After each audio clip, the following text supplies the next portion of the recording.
Welcome to EQ Conversations, the podcast that delves into the fascinating world of emotional intelligence and empathy, with your host, Dr. Rahim Lay.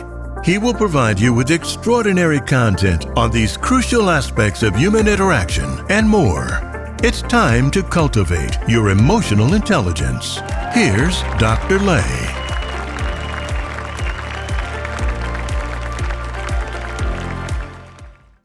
What's going on, everyone? This is Dr. Lay with another episode of EQ Conversations. And today we are talking about empathy, everything empathy, and why this is such a relevant skill that every leader, every person really, but every leader should have in their toolbox of leadership or leadership qualities. So, it's time to turn your feelings down and your EQ up, and let's have the conversation. Now, when it comes to effective leadership, we understand that this skill, if you will, or this role is very crucial in the success of any organization. And, a leader's ability to connect with their team members on a deeper level can make all the difference in achieving outstanding results, right? And so empathy, a skill often overlooked, it is a soft skill. And let's face it, when we're talking about organizations or we're talking about businesses, we understand that productivity is the ultimate goal. The output is the ultimate goal, and therefore leaders tend to lack empathy. They then focus on the bottom dollar or the production, right? And oftentimes you may skip over or empathy, excuse me. But empathy, that skill is often overlooked in traditional leadership discussions and emerges as a powerful tool that can transform leaders into catalysts for growth, for collaboration, and overall organizational success. And so I want to talk about empathy. I want to share with you some skills that you can use in your day to day that will help you to improve your empathy levels, if you will. But empathy is also a great pillar when it comes to emotional intelligence. And so first, I think it's important to kind of understand, or at least get a grassroots understanding of what empathy is. Before I get into that, just know that I have my first book launching on September 18th. It's called Empathy Has No Rank. It's where I really share my experience being in a leadership position, lacking empathy, and it, costing me, meaningful connections and relationships professionally. It really had me look at my understanding of leadership and what I've been taught or what I've seen in the past, and labeled it as success. But also, again, I think a part of, if you checked out my previous episode when I talked about taking responsibility, it is about taking that constructive criticism, learning from your past failures, and applying new skills so that you can have a better outcome. And I think me really focusing on empathy, getting the certification, going through the training hours and things of that nature, learning these skills and using it intentionally every day in my life is going to, help me to maintain or retain those meaningful connections, both personally and professionally. I do feel much more prepared as an individual, as a leader, whether it be in a professional setting, but then also a leader in my family as well. So I think it's important to understand what empathy actually is.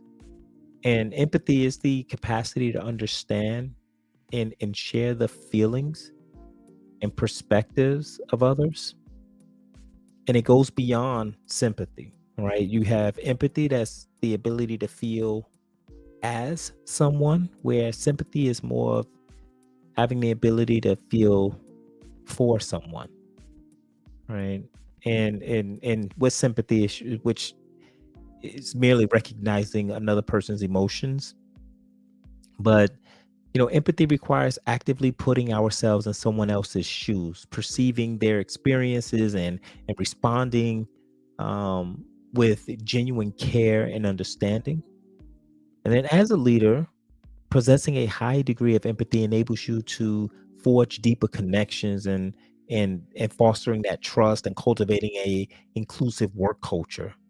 Right. So I think the role of empathy in leadership is significantly important. Excuse my long S there, right? I may upgrade my microphone, by the way. I don't know. We'll see. Um, but I think when you talk about that role in empathy and leadership, the first thing that comes to mind is building trust and rapport. And with empathy, I think it's the cornerstone to trust building with teams. And so when leaders demonstrate empathy, they establish that foundation of mutual respect and understanding. And then also employees feel heard, they feel valued, they feel supported, which ultimately enhances their engagement and commitment to the organization's goals, right? And so trust is the bedrock of effective teamwork, of innovation, and most importantly, loyalty. And empathy is the catalyst that strengthens these bonds to keep them going, right? So I think building trust and rapport by far number one. Number two, I think enhancing communication, because effective communication is the sort of lifeblood of any organization. And I think empathy empowers leaders to communicate more authentically and meaningfully with their team members. And so, by actively listening and understanding the perspective of others, leaders can tailor their messages to resonate with their audience, oftentimes. And so, this fosters clear and open lines of communication. It minimizes misunderstandings and conflicts. It really conflicts while fostering a culture of collaboration. Right. So I think enhancing communication, again, another key quality when you're talking about empathy. A third one is, it drives employee engagement and motivation. And I think motivation is big for any organization to thrive. People have to want to come to work. And I think if you are able to build healthy rapport with individuals, if you're able to communicate clearly with individuals, that those individuals will be motivated to come and work for you or with you alongside you. They don't want to see you fail. They don't want to see the business fail. They don't want to see um, you know their careers. They want their careers to be meaningful, right? And so when you're talking about employee engagement and motivation, I think empathy cultivates a sense of belonging and purpose among employees.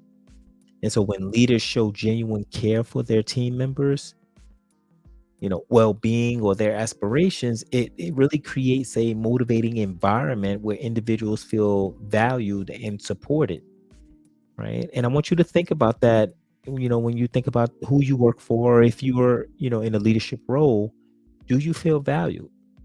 Do you feel supported? Again, like I said earlier on, when you talk about any type of business or corporation, we know that productivity is the ultimate goal. But in order to get that productivity, in order for it to have to thrive and to not have that high burnout and high turnover and things of that nature, I think these skills from a leadership perspective of having that empathy, having that ability to communicate effectively, having that ability to motivate your team, as well as building that trust and that rapport, is going to be essential, right? And so when you feel valued and supported, I think in turn leaders, it really leads to a higher level of engagement and ultimately job satisfaction. And like I said, productivity. And so empathy fuels intrinsic, motivation, encouraging employees to go the extra mile and contribute their best efforts on a on a daily basis. Right. So I think um, when we talk about driving employee engagement and motivation, we have to think empathy. Right. When we talk about resolving conflicts, and nurturing emotional intelligence, I think we have to think empathy. And so, in any work environment, conflicts are bound to arise. I'm sure many of us will agree with that. And so, empathy equips leaders with the skills needed to navigate and resolve conflict constructively. And so, by understanding and, you know, or understanding the underlying emotions and perspectives of those involved, I think leaders can facilitate open dialogue, and find that common ground and encourage, win-win solutions. But empathy also promotes emotional intelligence because it enables leaders to regulate their own emotions, not be triggered, okay, and effectively manage the emotional well-being of their team members.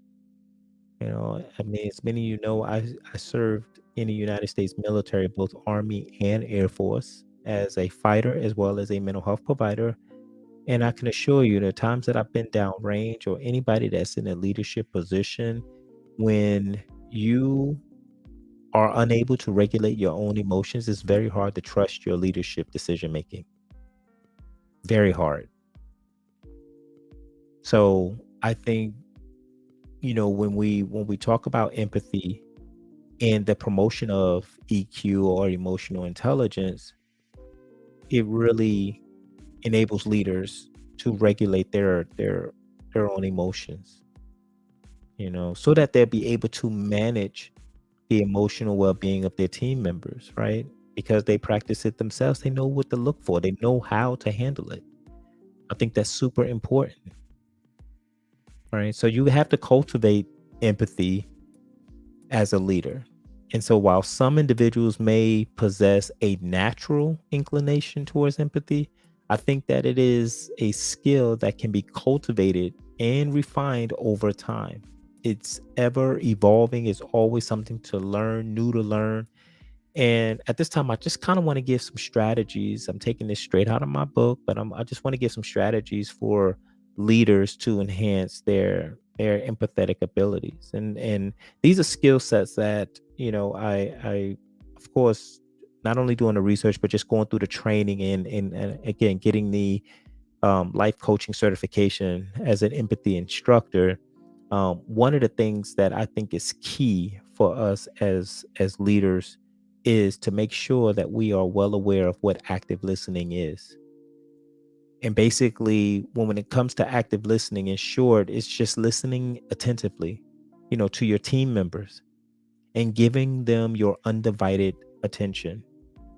Practice empathetic listening by being fully present, suspending judgment, which is oftentimes tough to do, and reflecting on what is being shared. And I think that in and of itself, it demonstrates that their perspectives and experiences, they actually matter. So when your team members walk out of that office, they do feel heard. They do believe that, hey, you know what? Tomorrow it's going to be better. It's no need for me to hold this negative energy, in my work environment. I can now lay this to rest. I know that I've addressed it. I took it to the person, to the leader, expecting that things will get better.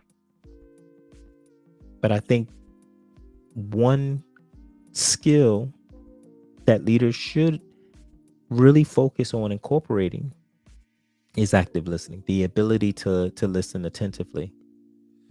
I think empathy mapping, that's another skill I encourage leaders to do, and that's basically just putting yourself in your team member's shoes and visualizing their experience, their challenges, as well as their aspirations. And I think this exercise helps you gain a deeper understanding of their emotions and perspectives. And what it does is it allows you to respond with greater empathy and insight, because these are two different groups here. You got to understand when you're dealing with leadership, and like I said, those who are in leadership positions, or if you understand, the role of your leaders at your job and things of that nature, that there's pretty much two intergroup sectors here. You got leaders and you got subordinates. And I think when we have conflict, when we have a lack of trust, probably some anxiety, some doubt, some negative, if you will, feelings towards the other group, is because we don't know each other. We don't talk to each other. We don't see each other as equal. And when that does not happen, when we have that disconnect, it is very hard to express any type of empathy when an individual comes to you and let you know what's going on, and feel comfortable enough to tell you what's going on, whether it's in a work environment or in their personal life, whatever have you, and then expecting you to take their experiences into consideration when making those decisions on how you're going to handle that situation. And so empathy mapping is super super important. And I pull that right under active listening, because you do have to be able to put yourself in someone else's shoes, right? And it limits the biasness as well as the anxiety. And so the next thing I would say is your emotional intelligence development. And so invest in developing your emotional intelligence by recognizing and managing your own emotions effectively. And that's your self-awareness, right? You must know exactly what your buttons are. And let me tell you, a lot of people, including myself, okay? So when I say a lot of people, I'm often thinking about what I went through myself. We love to focus on triggers. We think triggers are definitely a confirmation that that person is wrong and I'm right, or my reaction is justified now. But I'm going to tell you something about triggers that many people don't think about, because, again, when you take responsibility for the way you respond to things, the last thing you're going to be thinking about is somebody's triggers or those triggers. What's most important about those triggers is, in order to have or be impacted by a trigger, you have to own the button. And just sit with that for a little bit. You actually have to own the button. I can be sitting there with you, getting the same talking to, and for some reason, the information that this leader has told both me and you greatly affected how you responded versus me. And I may be looking at you and thinking like, man, that's all good. Don't worry about it. We'll bounce back. And what he said, he's right. And let's do this, and let's make the change and keep it moving. But if you have yet to resolve or at least desensitize that button, that leader definitely could have said something to trigger, to push that button.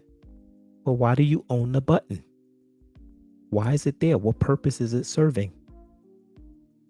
Now, most of our buttons, which are defense mechanisms, are buttons that we developed as children. I'm 45 years old now.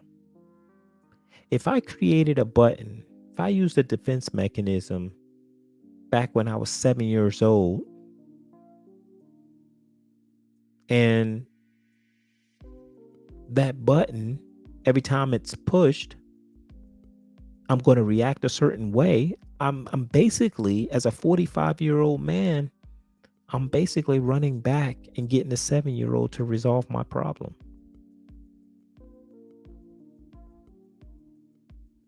That's when the button was created. That's when my defense mechanism came about. So from 7 to 45, I pretty much had 38 years of cultivating this button. But see, when you start to address that button, you start to change the belief of that button, the behaviors will start to change, thus the lifestyle change. And guess what? That button gets desensitized. So even when that person, that individual says something to you, your response is going to be totally different. Because you desensitize that button, you recognize exactly why you got so triggered by that. And therefore, you're able to speak to it assertively. You get to address the situation assertively. And we're going to talk about that in another episode, about assertive communication and why this is so important for emotional intelligence. But emotional intelligence development is so important because self-awareness, you got to know where your buttons came from. There's no way you're going to go through life just thinking about the triggers all the time. That's not right. You have to take responsibility. So, yes, self awareness will enable you to empathize better with others and respond appropriately in various situations. And when that does happen, when you are self aware, when you're able to respond appropriately, you got to encourage feedback and dialogue. And I think as leaders, we got to create a culture that values open communication and feedback. And regular engagement is necessary in conversations with your team members, seeking their input and their insight. And I want to tell you, my experience, I felt like I knew this before. I felt that regular engagement is important. However, topics that are discussed, if I lack empathy and I don't know how these topics may affect an individual, because I have yet to learn about that individual in my conversations, I'm just quick to talk about the things that interest me, then I'm wrong. That's not the way it goes. So, regular engagement in conversations with your team members, seeking their input and their insight is a must. And I think this fosters an environment where individuals feel comfortable expressing their thoughts and concerns and knowing that they will be heard and understood. I use the heard and understood. That kind of just rolls off the tongue because I'm thinking, Army, we always said who, heard, understood, acknowledged. Well, you know what? Some people, I mean, we used to say HUA, but I get it. People spell HOOAH or something like that, and whatever. But nonetheless, heard, understood, acknowledged.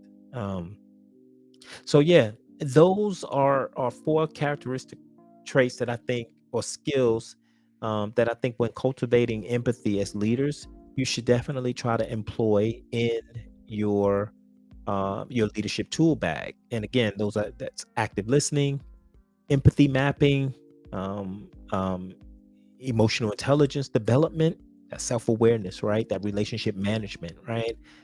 And encouraging feedback and dialogue, right? And I break these things down in my book. Again, my book is coming out September 18th this year. It's entitled Empathy Has No Rank. It's already up on Amazon. So you can pre-order your copy. But I really I would like for individuals who have goals and dreams of becoming a leader, um, to think not only about production and making money, but also impacting lives. And I've said this in previous sessions on this platform, is that people still make this world go round. Money, technology, all of those things, those are tools, and I get it. Those are resources that we need. But at the end of the day, is our connection with each other. And so, in the realm of effective leadership, I think empathy stands tall as a critical attribute that can set leaders apart from the rest. And by embracing empathy, I think leaders can forge deeper connections. They can foster trust. They can enhance their communication. They can drive employee engagement. Some of the things we just covered today. And I think that power of empathy lies in its ability to create a work environment where individuals feel valued and they feel supported and they motivated, to reach their full potential. And I think as leaders, embracing and cultivating empathy will not only propel your own growth, but also create a ripple effect that positively impacts your entire organization. And just remember, true leadership is not about achieving bottom line results. I know that's what we are impressed with. I know that's what, when we see you in that car, we see you with that certain suit on or that bank account or whatever, hey, we know the bottom line results were good for you that year or whatever have you. But it's really about building relationships. It's really about empowering others and leaving a lasting legacy. And so empathy paves, the way for leaders to unlock their full potential and inspire greatness in those they lead. And so now that you're armed with that understanding of empathy, and its profound impact on leadership, it's really time for you to um, unleash, its power within yourself and your organizations. For those of you who are out there who have who are in leadership positions, who have their organizations that they're responsible for and people that they're responsible for leading, I encourage you, embrace empathy, listen attentively, lead with compassion in order to unlock the true potential of your team and drive extraordinary results. And, with that being said, ladies and gentlemen, it's now time to turn down your EQ and remember that emotional accountability is your responsibility. Until next time. Thank you for tuning in to EQ Conversations with Dr. Raheem Lay and embarking on this transformative journey with us. Stay tuned for upcoming episodes where we'll dive deeper into the fascinating world of emotional intelligence and empathy. Until next time, remember to be kind to yourself and others, and always strive to cultivate your emotional intelligence.